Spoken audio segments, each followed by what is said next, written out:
এখন থেকে আপনার প্রিয় সিরিয়ালগুলো ফ্রিতে দেখুন এক্সক্লুসিভলি শুধুমাত্র সান নেক্সটে। এখনই অ্যাপ ডাউনলোড করুন। ছোটদাদা বাবু ছেড়ে দিন, ছেড়ে দিন ছোটদাদা বাবু, এতে সমস্যা আরো বাড়বে আর আপনার ভবিষ্যৎ নিয়েও টানাটানি হতে পারে। ছেড়ে দিন। আমার কিচ্ছু হবে না। আরে তুমি কাঁদছো কেন? তুমি কাঁদছো কেন? তোমার দোষ কোথায় আছে এখানে? দোষ তো এই জানোয়ারটার। আমি দেখে নিচ্ছি। দাঁড়ান, আপনি কেন বুঝতে পারছেন না? এতে হিত বিপরীত আরো হতে পারে। আমি বুঝতে চাই না নীলা, আমি বুঝতে পারছিও না। এরকম পশুরা হলো সমাজের জঞ্জাল, আর এদেরকে সাফ না করা অব্দি আমার রক্ত ঠান্ডা হবে না। ছেড়ে দিন। কি হচ্ছে কি এখানে? এত চিৎকার চেঁচামেচি কি সেরে গেলে? অনেকক্ষণ থেকে শুনছি ফটিকদার চিৎকার। এখানে মারপিট হচ্ছে নাকি? এখানে নীলা, কি অবস্থা তোর? আমি বলছি এই লোকটা নীলার সম্মান নিয়ে টানাটানি করার চেষ্টা করছিল। জিজ্ঞেস করুন, একে জিজ্ঞেস করুন আপনি। আমি ঠিক সময় মতো পৌঁছে গেলাম বলে তাই, নাহলে আজকে অনর্থ হয়ে যেত। শিয়াল কুকুরের মতো ছিঁড়ে খেত মেয়েটাকে। সাবিত্রী দি, এ কোন জানোয়ারের হাতে তোকে রেখে চলে গেল রে নীলা? এই লোকটা তোমার সাথে যা করেছে এর শাস্তি হওয়া উচিত। একে পুলিশে দেবো আমি।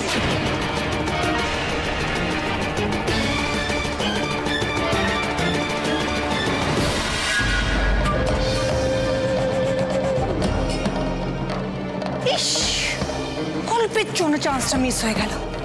কিছু নিয়ে কোনো লাভই হলো না।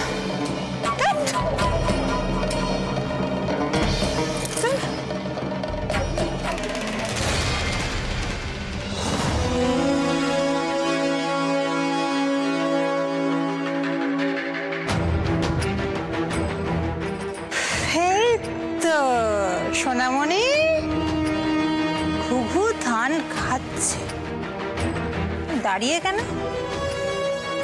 কারোর জন্য অপেক্ষা করছে না?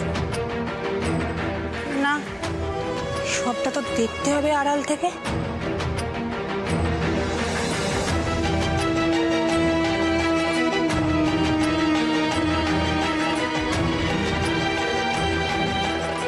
ছবি তুলে রাখি, তাহলে আর বলতে পারবে না পরে যে বানিয়ে বলছি।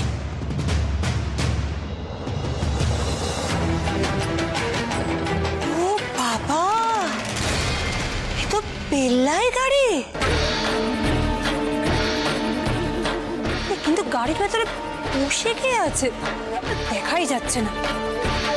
না, ছবি তুলতে হবে, ছবি তুলতে হবে। মোনালিসা ও যে গাড়িতে উঠছে সেই সব ছবি তুলে রাখতে হবে।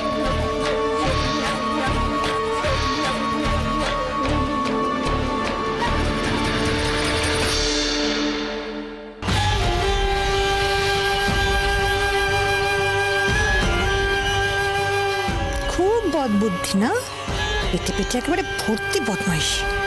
ফের না ফের, আজ বাড়ি ফের, বুঝতে পারবি আমি কি জিনিস। নীলা, তুমি চুপ করে থেকো না। তোমার জামাই বাবু যা করেছে তা চরম অপরাধ। আমি কি পুলিশে খবর দেব? নীলা, এসব আজকাল না হয় ভালো।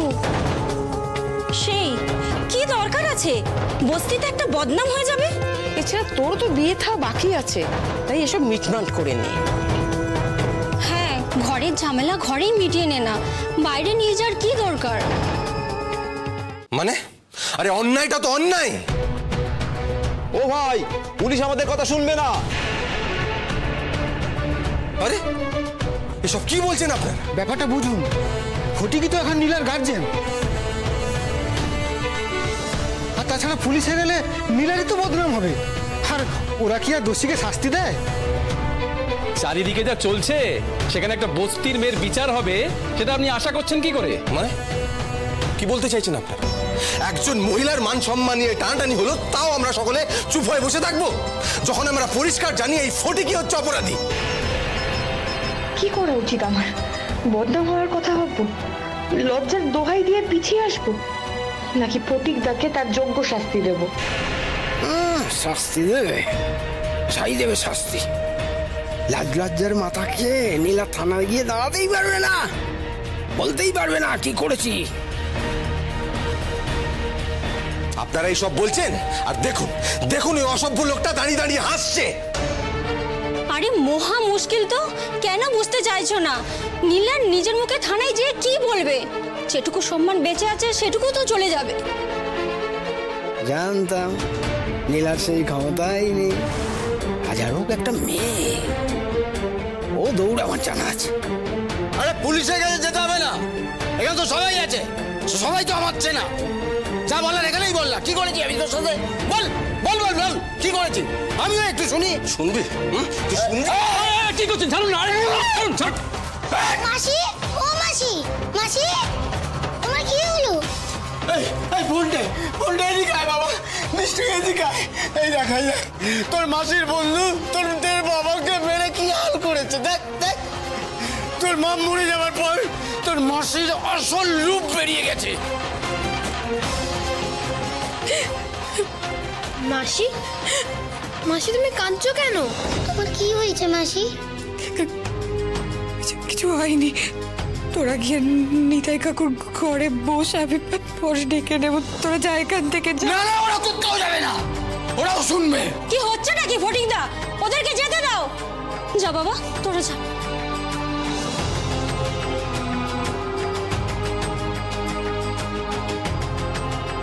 নীলা, তুমি পুলিশের কাছে যাবে, হ্যাঁ কি না? আমি বুঝতে পারছি না। মানে? আরে যে নোংরামো করেছে দোষ তো তার। তোমার কিসের লজ্জা? তোমার কিসের লজ্জা? আরে তুমি তো পুরুষ মানুষ, ভদ্র বাড়ির ছেলে, তাই তুমি বুঝতে পারছো না। এই কেচ্ছার দাগ একবার গায়ে লাগলে আজীবনও উঠবে না। ফটিকদার শাস্তি হলেও নীলার চরিত্র তো একটা দাগ লেগে যাবে। নীলাকে কেউ আর বিয়ে করবে? আরে ভুল করছেন আপনারা। আমি একটা পুরুষ হয়ে যেটা বুঝতে পারছি, আপনারা মহিলা হয়ে সেটা ভাবতে পারছেন না।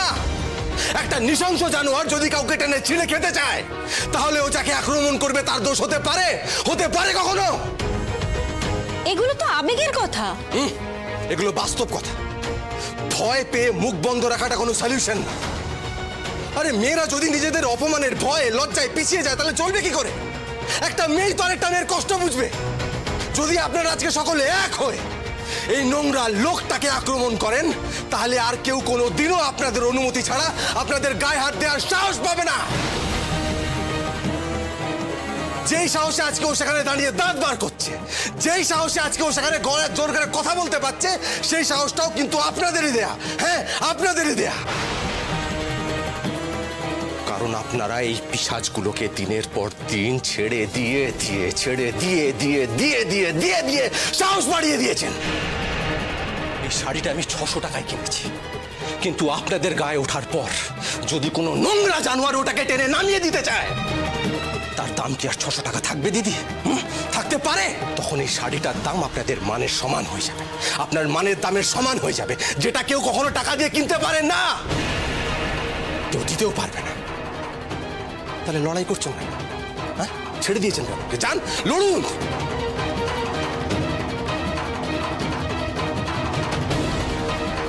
আমরা আর তোকে বারণ করবো না রে নীলা। ও ঠিক কথাই বলছে, তোর থানায় যাওয়া উচিত। তুই একা না, তোর সাথে আমরা সবাই যাবো নীলা, আর লজ্জা পাবো না। আমরা তোর পাশে আছি নীলা, দোষীর শাস্তি হওয়া উচিত। এই অসভ্য লোকটা যা করেছে তারপর তো উচিত শাস্তি হতেই হবে। এই তোমরা সব কি সব বলছো? চুপ! আর একটা কথা বলে জিভ টেনে ছেড়ে ফেলে দেবো। কি হলো নীলা? তুমি এখনো চুপ করে বসে থাকবে? এখনো চুপ করে বসে থাকবে? তুমি কিছু বলো। আমিও চাই ওই নোংরা মানুষটার শাস্তি হোক। নীলা! চুপ, একদম চুপ। তুমি আবার গলা তুলছো কোন সাহসে? আর তোমার সাহস কি করে হলো আমার গায়ে হাত দেওয়ার? তুমি যা করেছো এই শাস্তি তুমি পাবে। থানায় তো যাবই আমি, আর তোমার অন্যায়ের হেস্ত নেস্ত আজ হবেই।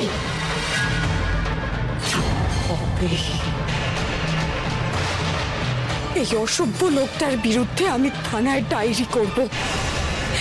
এই লোকটার অত্যাচার সহ্য না করতে পেরে আমার দিদি আজ না ফেরার দেশে।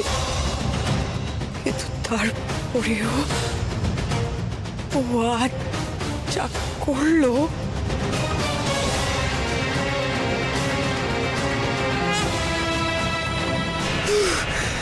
আর কোনো ক্ষমা হয় না।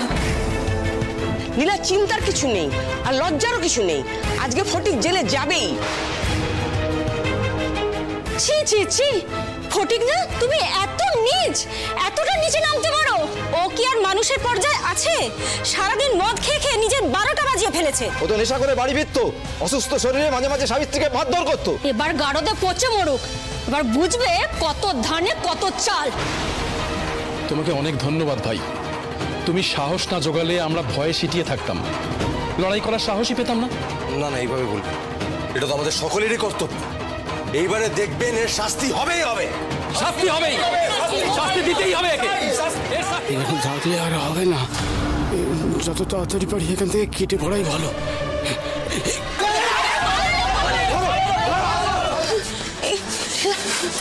পালাবে কোথায়?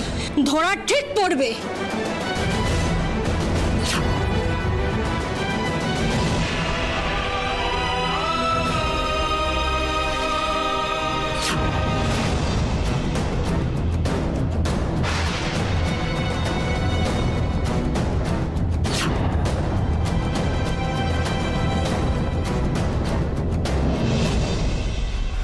শুনুন, আপনারা আমার সঙ্গে আসুন, আর আপনারা ওই দিকটা যান, ওই দিকটা যান।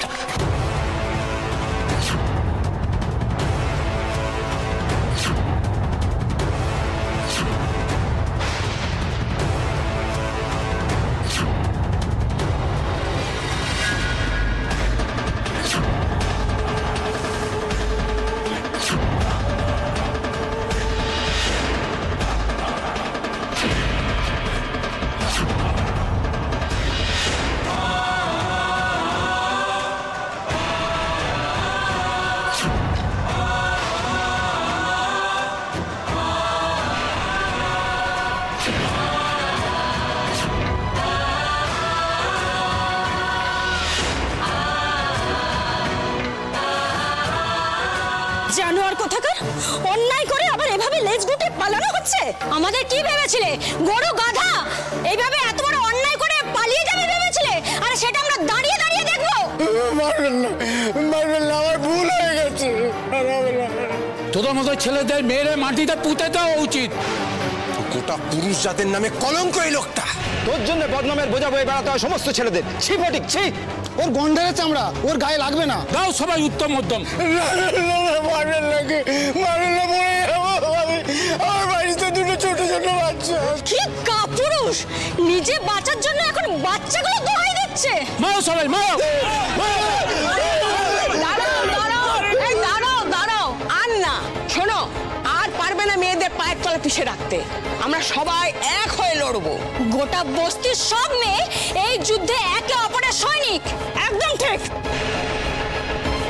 আমাদের এই নাতিবাবু আমাদের বুঝিয়ে দিয়েছে, তোর মতো নর্দমার কীটকে আমাদের সাফ করতে হবে, তবেই তৈরি হবে নতুন সমাজ।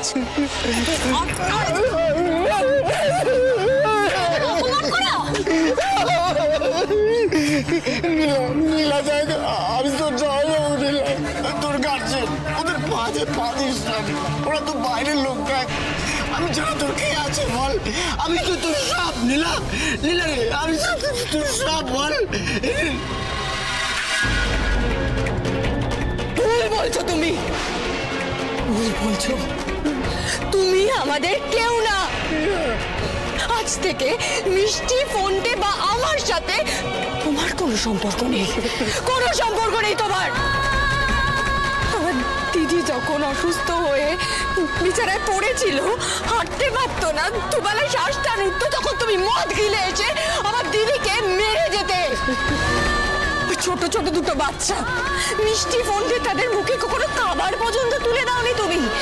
ওরা ওরা তোমার কাছে খেতে চাইলে মুখ চেপে ধরেছো, তাহলে মেরেছো। লজ্জা হয় না তোমার? তুমি খুব ভালো করে জানতে দিদি ছাড়া আমার আর কেউ নেই, তাই তুমি সুযোগ দেওয়ার চেষ্টা করেছো। বড়লোক বাড়িতে তুমি আমার কাজ দিয়েছো, যাতে আমি বড়লোক বাড়ি থেকে চুরি করে আনতে পারি। তুমি আমাকে হুমকি পর্যন্ত দিয়েছো, আমি যদি চুরি করে না আনতে পারি তাহলে আমার দিদির চিকিৎসা হবে না, আর আমার দিদি মারা যাবে। চুলিনি আমি, কিচ্ছু না। ক্ষমা করে দে, ক্ষমা করে দে, আমার আর কোনোদিনও ভুল হবে না নীলা। একটা সুযোগ দে, একটা সুযোগ দে। আমি চুপ, একদম চুপ। আমি লোকের বাড়িতে কাজ করে যে কটা টাকা জোগাড় করে আনতাম সেই টাকা দিয়ে মদ গিলতে, তুমি জুয়া খেলতে, মিষ্টি আর ফোনের জন্য একটু ভালো খাবার জোগাড় করে এনেছিলাম আমি। কি করছিলে মনে আছে নিশ্চয়ই? লাথি মেরে সেই খাবার ফেলে দিয়েছিলে তুমি। কিচ্ছু বলিনি আমি, কিচ্ছু না। সব মনে আছে আমার, সব মনে আছে আমার, সব মনে আছে, সব মনে আছে, সব মনে আছে, সব মনে আছে, সব মনে আছে। এই চলো সবাই মিলে ওকে নিয়ে থানায় চলো। চলো চলো চলো।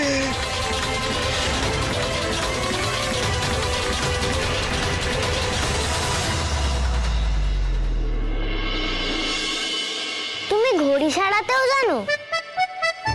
চেষ্টা করছি সারানোর, দেখি যদি সারে ভালো নাহলে দোকানে নিয়ে যেতে হবে। দাদু আমাকে নিয়ে যাবে যখন দোকানে যাবে? ভূগোল, তোমার আসল উদ্দেশ্য বাইরে যাও, তাই তো? আমি শুধু বলছি একটু সহযোগিতা করতে, তাহলে এই সব কিছু দুই ভাই মিলে কি করে সামলাবে বলুন তো?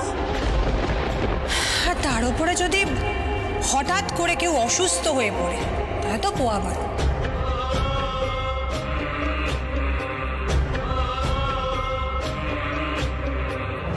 গোগল শরবত খাও, এই নাও তোমার জন্য এনেছি। ভূগোল, বলে দাও আমি এখন শরবত খাবো না। দাদু শরবত খাবে না? তাহলে কি খাবে? ভূগোল, আমার এখন শরবত খেতে ইচ্ছে করছে না, আমি চা খেতে চাই। দাদু চা খাবে?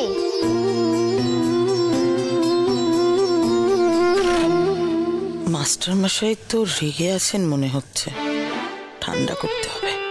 বড় বৌমা। হ্যাঁ মা?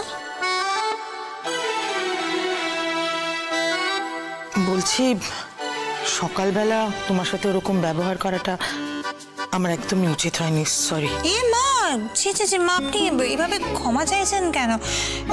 এ কি বাবা শরবতটা খাননি? না, উনি এখন চা খাবেন। ও ঠিক আছে, আমি তাহলে বাবার জন্য চা আপনার জন্য চা নিয়ে আসি মা। হ্যাঁ খাবো, একটা কাজ করি না, তিনজনে মিলে বসেই চা খাই। হ্যাঁ, আর আমিও তোমাকে সাহায্য করছি, চলো একা করতে হবে না। এ কি মেজো বৌমা, কি ব্যাপার? কি ব্যাপার মেজো বৌমা, তুমি এই সময় বাড়িতে? অন্যদিন তো ফেরো না, কিছু হয়েছে?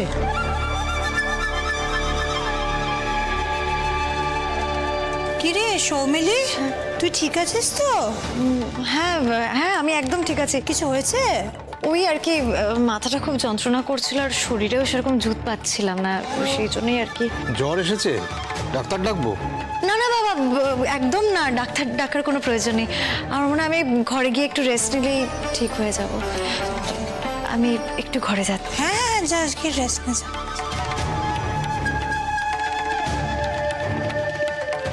বড় বৌমা চলো চাটা করে আনি। হ্যাঁ মা।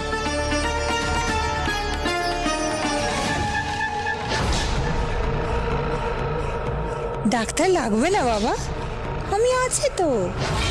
সময় মতো সঠিক প্রমাণ দিয়ে আপনার মেজ বৌমার মাথার যন্ত্রণা আমি একদম সারিয়ে দেব।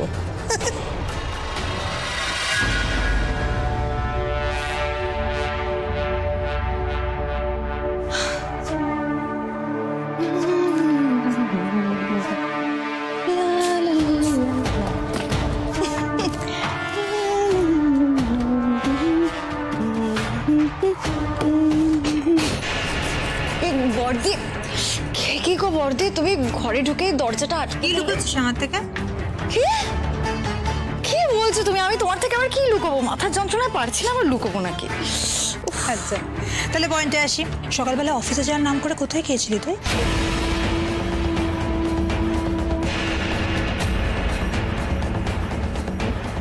মানে তুমি কি বলতে চাইছো?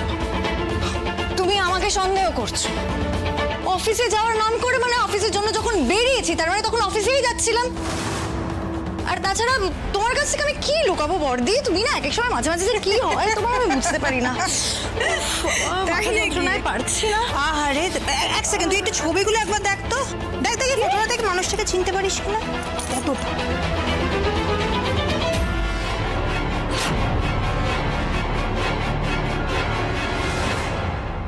আসুন সবাই ভেতরে আসুন, আসুন সবাই ভেতরে আসুন। এ কি আপনারা? স্যার স্যার বিচার চাই। আপনাদের এখানে কেউ কি রয়েছে যে আমাকে যোগ্য বিচার দেবে? কি হয়েছে? স্যার এই লোকটা আমার জামাইবাবু। কাল রাতে আমার দিদি মারা গেছে। আজ সকালে যখন আমি স্নান করে ঘরে আসি, এই লোকটা আমার সুযোগ নেওয়ার চেষ্টা করেছে স্যার। এই লোকটা আমার শ্লীলতাহানি করার চেষ্টা করেছে। এতগুলো লোক সাক্ষী রয়েছে স্যার। ও একদম ঠিক বলছে স্যার। এই লোকটা 1 নম্বরের নীচ, অসভ্য এবং ইতর। তাই এই অসভ্য নোংরা লোকটাকে আমরা আইনের হাতে তুলে দিতে এসেছি। আমরা সবাই চাই স্যার এই লোকটার যেন শাস্তি হয়। আপনি শান্ত হন, একটু ভালো করে ভেবে বলুন তো, সত্যি আপনি আপনার জামাইবাবুর নামে শ্লীলতাহানির অভিযোগ করবেন? মানে ফ্যামিলি ব্যাপার, এই বলছি আর কি। হ্যাঁ করব। অনেক ভেবে চিন্তে আমি এখানে এসেছি। হ্যাঁ স্যার, কাল রাতে ওর দিদিকে দাহ করা হয়েছে, আর আজ ওই রাক্ষসটা সুযোগ নেওয়ার চেষ্টা করেছে। আমরা বস্তির তরফ থেকে সব মেয়েরা এসেছি ওর শাস্তির দাবি করতে। আপনি এফআইআরটা লিখুন স্যার। নীলা লক্ষ্মী বোন আমার, একবারটি শোন বোন। বোন চুপ, একদম চুপ। আইন নিজের হাতে তুলে নেব না, সেই জন্য আজকে থানায় আসা। না হলে না তোমায় সবাই মিলে গণধোলাই দিত। স্যার আপনি লিখুন স্যার, আপনি আমাকে যা যা প্রশ্ন করবেন আমি সবটার উত্তর দেব। আপনি শুধু একটা জিনিস দেখবেন স্যার, এই নোংরা লোকটা যেন কঠিন থেকে কঠিনতম শাস্তি পায়।